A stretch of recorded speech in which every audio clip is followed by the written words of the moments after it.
एक ऊंची पहाड़ी पर एक पुरानी हवेली थी। लोग उसे भूतिया हवेली कहते थे। कोई भी उसके पास जाने की हिम्मत नहीं करता था। वो अंधेरे पेड़ों से घिरी हुई थी, जैसे टेढ़े मेढ़े पंजे हों। एक रात आसमान काला हो गया, बादल गरजे, बिजली चमकी और हवेली की टूटी खिड़कियां दिखाई दी। ये रात घर में रहने की थी। राहुल एक बहादुर लड़का था।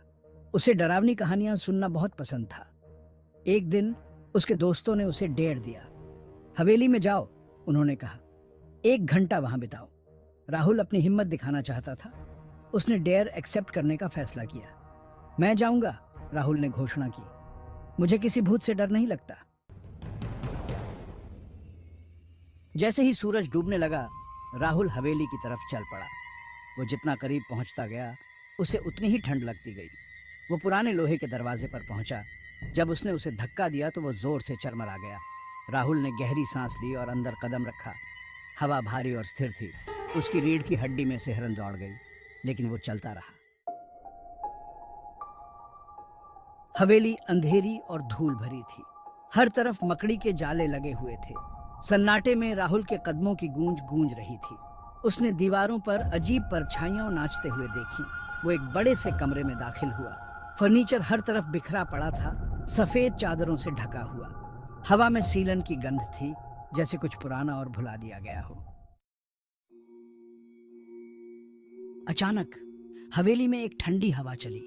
चादरें फर्नीचर से उड़ गईं और पुरानी सड़ी हुई कुर्सियां और मेजें दिखाई देने लगी। राहुल ने अपने पास किसी की मौजूदगी महसूस की। वो घूमा, लेकिन वहां कुछ भी नहीं था। बस उसकी अपनी सांसों की आवाज थी। उसने खुद को समझाने की कोशिश की कि ये तो बस हवा थी। राहुल आगे बढ़ता रहा। उसने दीवारों से अजीब फुसफुसाहट की आवाजें सुनी। वो शब्दों को समझ नहीं पा रहा था, लेकिन वो गुस्से और उदासी से भरे हुए लग रहे थे। वो बेचैन महसूस कर रहा था, जैसे कोई उसे देख रहा हो।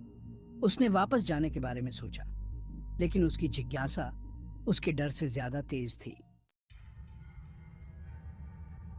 आखिरकार राहुल हवेली के आखिरी कमरे में पहुंच गया। ये कमरा पूरी तरह से अंधेरा था, सिवाय कोने में एक हल्की सी रोशनी के। जैसे ही वो करीब पहुंचा, उसने 2 चमकती हुई लाल आंखें देखीं। आंखें झपकी और जमीन से एक काली परछाई उठी।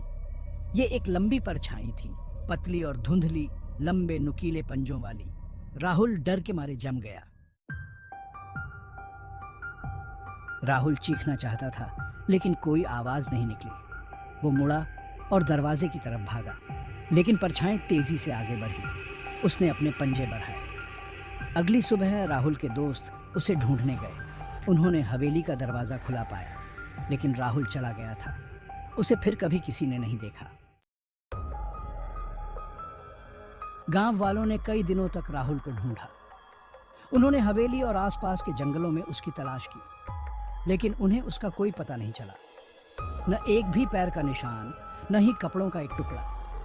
कुछ लोगों ने कहा कि हवेली के भूत राहुल को ले गए हैं। दूसरों का मानना था कि वो अपनी ही कल्पना से डरकर भाग गया था, लेकिन कोई भी निश्चित रूप से नहीं जानता था। भूतिया हवेली पहाड़ी पर खड़ी रही, चुप और सतर्क। राहुल के गायब होने की कहानी एक स्थानीय किंवदंती बन गई। उसकी दीवारों के भीतर छिपे रहस्यों को चुनौती देने की हिम्मत करने वाले किसी भी व्यक्ति के लिए एक चेतावनी। और अंधेरी तूफानी रातों में लोग फुसफुसाते थे कि वे अभी भी राहुल की आवाज़ सुन सकते हैं। खोई हुई और भयभीत भूतिया हवेली के खाली हॉल में गूंजती हुई।